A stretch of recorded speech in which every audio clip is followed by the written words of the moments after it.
ঘোষণা দিয়েছে, অর্থাৎ হরমুজ প্রণালী দিয়ে কোনো জাহাজ বের হতে পারবে না, আবার ঢুকতেও পারবে না। ইরান বলেছে সেটি প্রতিরোধ করা হবে এবং আমেরিকার এই ঘোষণাকে অবৈধ, বেআইনি এবং জলদস্যুতা বলে আখ্যায়িত করেছে ইরান।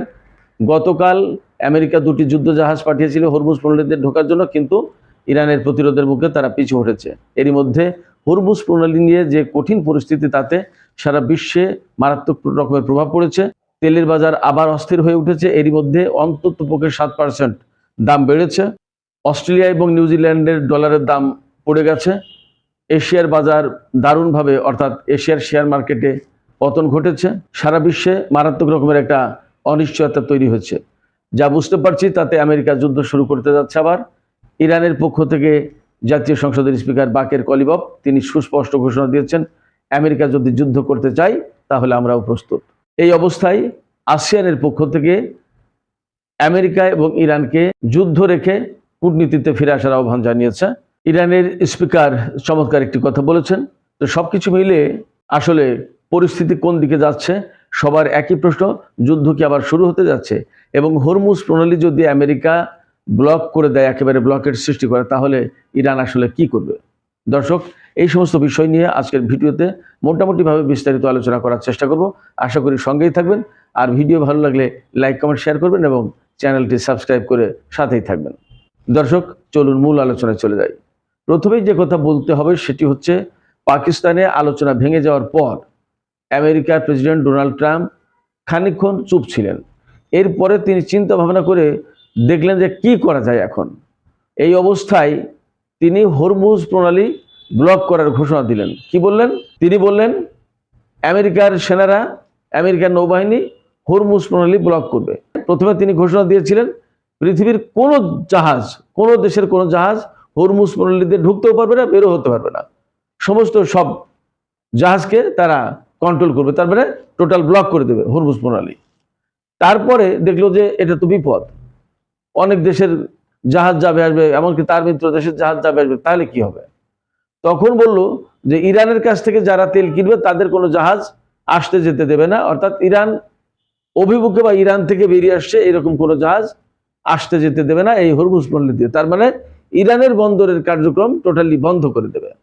এখন এইটা তো ইরানের জন্য একরকমের সংকট, কারণ হরমুজ প্রণালী দিয়ে অন্যদের জাহাজ যেতে পারবে, কিন্তু ইরানের জাহাজ বা ইরানের দিকে জাহাজ যেতে পারবে না, এটা তো হয় না। তাহলে কি হবে? অতএব ইরান পরিষ্কার করে বলেছে এই হরমুজ প্রণালী আমাদের, এই হরমুজ প্রণালী আমেরিকা ব্লক করতে পারে না। আমেরিকা যদি ব্লক করার চেষ্টা করে তাহলে সেটা হবে অবৈধ, বেআইনি এবং জলদস্যুতা, পাইরেসি। কি করবে ইরান? ইরানের পক্ষ থেকে সেই কথা একদম পরিষ্কার করে বলেছেন জাতীয় সংসদের স্পিকার এবং সাবেক আইআরজিসির কমান্ডার, তেহরানের দীর্ঘদিনের মেয়র বাকের কলিবফ। তিনি পরিষ্কার করে বলেছেন যে তোমরা যদি আমাদের বিরুদ্ধে যুদ্ধ করতে চাও তাহলে আমরাও তোমাদের বিরুদ্ধে যুদ্ধ করব। তার মানে তুমি যদি ডিপ্লোমেসি চাও আমি ডিপ্লোমেসিতে আছি, তুমি যদি যুদ্ধ চাও আমি যুদ্ধতে আছি। তার মানে আমেরিকা যা চাইবে ইরান তার সাথে সমানে লড়াই করতে প্রস্তুত। বাকের কলিবফ আরেকটা চমৎকার কথা বলেছেন। বাকের কলিবফ বলেছেন যে আমেরিকা যদি হরমুজ প্রণালী ব্লক করে তাহলে আমেরিকার নাগরিকরা জেনে রাখুক, বর্তমানে তো দ্বিগুণেরও বেশি দামে তেল কিনতে হচ্ছে, গ্যাসোলিন কিনতে হচ্ছে আমেরিকায়। তো যদি আমেরিকা হরমুজ প্রণালী ব্লক করে আটকে দেয় তাহলে আমেরিকার নাগরিকদেরকে স্মৃতিকাতর হয়ে পড়তে হবে যে একসময় $4.125 1 গ্যালন তেল কিনতাম। একটা স্মৃতি কাতর হয়ে পড়বে, নস্টালজিক হয়ে যাবে তারা। তার মানে তেলের দাম এত বেশি বাড়বে। এরই মধ্যে আমরা সবাই জানি যে এই যে 38-39 দিনে যে যুদ্ধটা গেল বা এখন যে উত্তেজনাপূর্ণ অবস্থা, তাতে আমেরিকা সহ সারা বিশ্বে তেলের দাম বেড়েছে। আমাদের বাংলাদেশের সেই তুলনায় তেলের দাম এখনো মনে হয় কম বাড়েনি তেমন একটা। সাধারণ তেলের দাম তো বাড়েনি, গাড়ি মোটরসাইকেল এই সমস্ত তেলের দাম মনে হয় বাড়েনি, সম্ভবত শুধু বিমানের জ্বালানি তেলের দাম বেড়েছে। কিন্তু একটা হাহাকার তো লেগে গেছে সারা বিশ্বে, আর বেশিরভাগ দেশে তেল এবং গ্যাসের দাম অনেক বেশি বেড়েছে। আমাদের দেশে মনে হয় গ্যাসের দাম বেড়েছে। তো এই পরিস্থিতিতে সারা বিশ্ব তো আসলে কাঁপছে। হরমুজ প্রণালী টোটালি তো ব্লক হয়নি, ইরান তো এতদিন টোটালি ব্লক করেনি, শুধুমাত্র শত্রু দেশের জাহাজ চলা ফেরার উপরে তারা বিধিনিষেধ আরোপ করেছে। কিন্তু বাকিদের জাহাজ চলতে পারছে। এখন আমেরিকা যে কথা বলছে যে টোটালি ব্লক করে দেবে, তা টোটালি যদি ব্লক করে দেয় তাহলে তেল তো পাস হতে পারবে না, তাহলে সারা বিশ্বে কি অবস্থা তৈরি হবে। শুধু তেল না, গ্যাসও এই পথে পরিবহন হয়, এছাড়া অন্যান্য আরো নানা রকমের পণ্য পরিবহন হয়। আমি তো কালকের ভিডিও একটাতে বলেছি যে বিশ্বের সম্ভবত টোটাল সারের 60% এই হরমুজ প্রণালীতে বের হয়, অথবা আমেরিকার যত সার লাগে তার 60%, একটা 60% আসে আছে। তার মানে বিরাট পরিমাণের সার এই হরমুজ প্রণালীতে বের হয়, প্রবাহিত হয়। সেক্ষেত্রে যদি এই হরমুজ প্রণালী বন্ধ হয়, শুধু তো তেল গ্যাসের প্রশ্নটা, অন্যান্য বিভিন্ন রকমের পণ্যের আসা যাওয়ার প্রশ্ন আছে, একই সাথে সারের আসা যাওয়ার প্রশ্ন আছে। আমেরিকায় সার ব্যবহারের মৌসুম প্রায় শেষ হয়ে যাচ্ছে।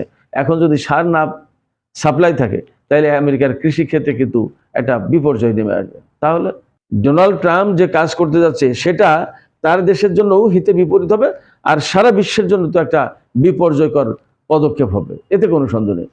সেক্ষেত্রে আমি ব্যক্তিগতভাবে মনে করি বিশ্ব নেতা যারা আছেন তাদের সবাইকে একটা ঐক্যবদ্ধ প্ল্যাটফর্মে এসে আমেরিকার এই যে অবস্থান, এই অবস্থানের ব্যাপারে মনে হয় একটা ভূমিকা নেওয়া দরকার।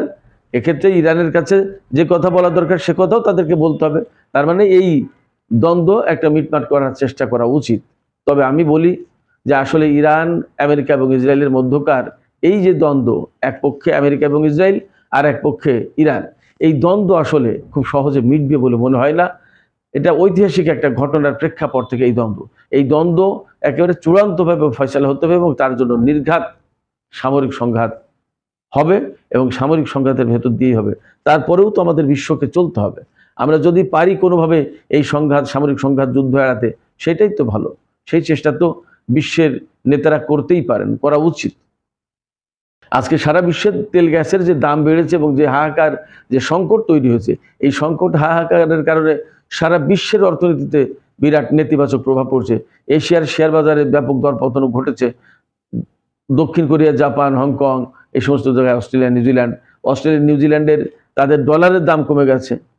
এরপরে এই পরিস্থিতিতে আসিয়ান ইরান এবং আমেরিকার প্রতি আহ্বান জানিয়েছে যে ভাই তোমরা গোলযোগ করো না, দ্বন্দ্ব করো না, যুদ্ধ ফ্যাসাদ আর করো না, যা হয়েছে হয়েছে, এখন কূটনীতি টেবিলে ফিরে আসো এবং তোমরা একটা সমাধানের চেষ্টা করো। তবে আমেরিকা এই ক্ষেত্রে অনড়। আমরা দেখতেই পাচ্ছি এই যুদ্ধের ব্যাপারে সারা বিশ্বের জনমত কিন্তু ট্রাম্পের বিপক্ষে। এমনকি খ্রিস্টান জগতে যে ধর্মগুরু পোপ চতুর্দশ, এই পোপ চতুর্দশ তিনি কিন্তু মার্কিন নাগরিক। তিনি মার্কিন নাগরিক হওয়ার পরেও তিনি তার বিবেকের জায়গা থেকে এই যুদ্ধের বিরুদ্ধে কথা বলছেন এবং যুদ্ধের জন্য ডোনাল্ড ট্রাম্পকে সমালোচনা করছেন। ডোনাল্ড ট্রাম্প একবার বলেছিলেন যে এটা একটা ক্রুসেড, এটা ধর্মযুদ্ধ। তিনি কিন্তু সরাসরি নাকচ করেছেন। খ্রিস্টানদের যে ধর্মগুরু পোপ, এই পোপ একেবারে সরাসরি নাকচ করেছেন, না কোনো মতে এটা ধর্মযুদ্ধ নয়, এটা কোনো পবিত্র যুদ্ধ নয়, এটা ট্রাম্পের যুদ্ধ, এটা কোনোভাবেই ধর্মযুদ্ধ হতে পারে না। এতে ডোনাল্ড ট্রাম্প খেপে গিয়েছিলেন। আবার গতকালকে খ্রিস্টানদের এই পোপ তিনি বলেছেন যে এই যুদ্ধ কোনো মতেই সঠিক হচ্ছে না, ডোনাল্ড ট্রাম্পের উচিত এই যুদ্ধ বন্ধ করা।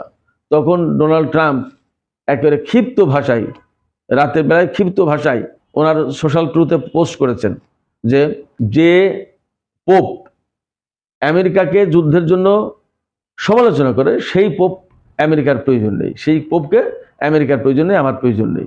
এই বিষয়টাকে পশ্চিমা জগতের মিডিয়াও বা পশ্চিমা জগতের বিশেষজ্ঞরা তারা কিন্তু ভিন্ন চোখে দেখছে। তারা বলছেন যে ডোনাল্ড ট্রাম্প যা করছেন তা ডিপ্লোমেসি, ফরেন পলিসির ধারে কাছে আর যাচ্ছে না।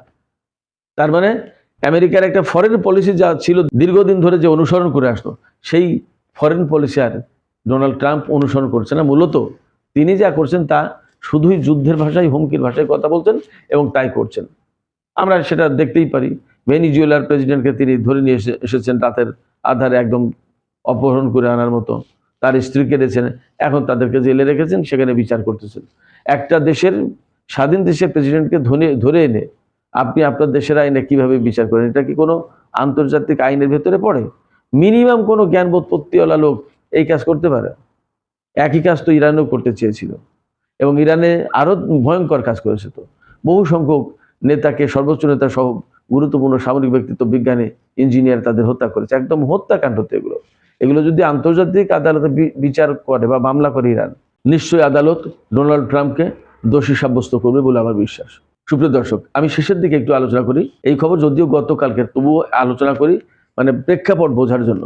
ডোনাল্ড ট্রাম্প যখন ঘোষণা দিলেন যে হরমুজ প্রণালী একেবারে ব্লক করে দেওয়া হবে, তারপরে গতকাল তিনি ঘোষণা করেছিলেন যে মার্কিন নৌবাহিনী হরমুজ প্রণালীতে যে ইরানের পেতে রাখা যে মাইন সেগুলো পরিষ্কার করতে দুটো জাহাজ পাঠিয়েছে, তারা পরিষ্কার করছে। কিন্তু বাস্তবে দেখা গেল যে মার্কিন যে যুদ্ধ জাহাজ পাঠিয়েছিল, ডেস্ট্রয়ার দুটো পাঠিয়েছিল, আইআরজিসির হুমকির মুখে তারা পিছু হটে একদম ভারত মহাসাগরে চলে গেছে। আইআরজিসি হুমকি দিয়েছিল যে তোমাদেরকে আমরা দেখছি, তোমরা এখনই ইরানের এই যে নৌযান, এই নৌযান থেকে অন্তত 10 কিলোমিটার দূরে থাকো এবং তোমরা পিছু হটে ভারত মহাসাগরে চলে যাও, তা না হলে কিন্তু তোমাদেরকে টার্গেট করা হবে, একদম ক্ষেপণাস্ত্র মেরে ধ্বংস করে দেওয়া হবে। তখন মার্কিন সেই দুই যুদ্ধ জাহাজ, মহাবিক্রমশালী যুদ্ধ জাহাজ, তারা দুটোই একদম দ্রুত গতিতে পিছু হটে ভারত মহাসাগরে চলে গেছে। সেই মার্কিন বাহিনীকে দিয়ে যদি ডোনাল্ড ট্রাম্প বা অ্যাডমিরাল ব্রাড কোপার বা সেন্টকম যদি হরমুজ প্রণালী ব্লক করার চেষ্টা করে বা হরমুজ প্রণালীতে ঢোকার চেষ্টা করে, তাহলে সেখানে কি পরিস্থিতি হবে সেটা তো আমরা সবাই কম বেশি বুঝতে পারছি। হরমুজ প্রণালী হবে ভয়ঙ্কর ব্যাটেলফিল্ড। ইরানের সাথে আমেরিকার বা আমেরিকার সাথে ইরানের কিন্তু সরাসরি সম্মুখ যুদ্ধ হয়নি। হরমুজ প্রণালীতে এইরকম ভয়ঙ্কর যুদ্ধ হতে পারে যেখানে লাশের পর লাশ পড়তে পারে এবং হরমুজ প্রণালীর নীল জল রঙিন হয়ে উঠতে পারে সৈন্যদের রক্তে। অতএব আমরা মনে করি এই যুদ্ধ বা এই হুমকি বন্ধ করা উচিত, শান্তির পথে চলে যাওয়া উচিত। আমেরিকা যেহেতু বহু দূরের দেশ, বিশেষজ্ঞরা বলছেন আমেরিকা যেহেতু আটলান্টিকের ওপারের দেশ, তার তো মধ্যপ্রাচ্যে কোনো কাজ নেই। সেক্ষেত্রে তার নিজের ভূখণ্ডে থাকলো, মধ্যপ্রাচ্যের দেশগুলো তারা তাদের নিজেদের সমস্যার সম্ভাবনা সব নিজেদের মতো করে হ্যান্ডেল করবে, এটাই সবচেয়ে ভালো। এবং এখানে মনে হয় আমেরিকার এর ভেতরে ঢোকা উচিত হয় না, তাতে পরিস্থিতি অস্থিতিশীল হয়ে পড়ে। সুপ্রিয় দর্শক, আমি আপনাদেরকে আর একটি ছোট্ট তথ্য দিয়ে এখনকার আলোচনা শেষ করি। সেটি হচ্ছে যে ডোনাল্ড ট্রাম্পের এই ব্লকেড ঘোষণার পর, অর্থাৎ ডোনাল্ড ট্রাম্পের এই ঘোষণার অর্থাৎ হরমুজ প্রণালী বন্ধ করে দেওয়া হবে, এই ঘোষণা দেওয়ার পর তেলের বাজার অনেক বেড়ে গেছে, 7% দাম বেড়ে গেছে। যে তেলের দাম ব্যারেল প্রতি $100 নিচে চলে এসেছিল, সেই তেলের দাম এখন আবার বেড়ে $103 চলে গেছে। যদি ব্লকেট দেয় অর্থাৎ এই হরমুজ প্রণালী বন্ধ করে দেয়, তাহলে এই তেলের দাম আরো অনেক বেশি বেড়ে যাবে, এতদিন যা হয় তার চেয়েও বেশি বাড়বে। সেক্ষেত্রে অবশ্যই ডোনাল্ড ট্রাম্পকে বা মার্কিন প্রশাসনকে মাথায় নিতেই হবে, বিবেচনায় নিতেই হবে তাদের এই চাপিয়ে দেওয়া যুদ্ধের কারণে সারা বিশ্বের পরিস্থিতি কি হচ্ছে এবং অর্থনীতি কোথায় যাচ্ছে। যে সংকট তৈরি হয়েছে সেই সংকট মোকাবেলা কিন্তু সহজ হবে না। অতএব তাদেরই উচিত এই যুদ্ধ খেলা থেকে বেরিয়ে এসে শান্তি প্রতিষ্ঠার উদ্যোগ নেওয়া। সুপ্রিয় দর্শক, আপনাদের কি মনে হয় আমেরিকা এই হরমুজ প্রণালী সত্যিকার অর্থেই বন্ধ করে দিতে পারবে এবং সারা বিশ্বের যে চাপ রয়েছে আমেরিকার উপরে, সেই চাপের কাছে তারা নতি স্বীকার করে এই হরমুজ প্রণালী ব্লকেট করা অর্থাৎ বন্ধ করে দেওয়া বন্ধ করবে মনে হয়? আপনাদের মতামত কমেন্টে জানাতে পারেন। আর ভিডিও ভালো লাগলে লাইক, কমেন্ট, শেয়ার করবেন এবং চ্যানেলটি সাবস্ক্রাইব করে সাথে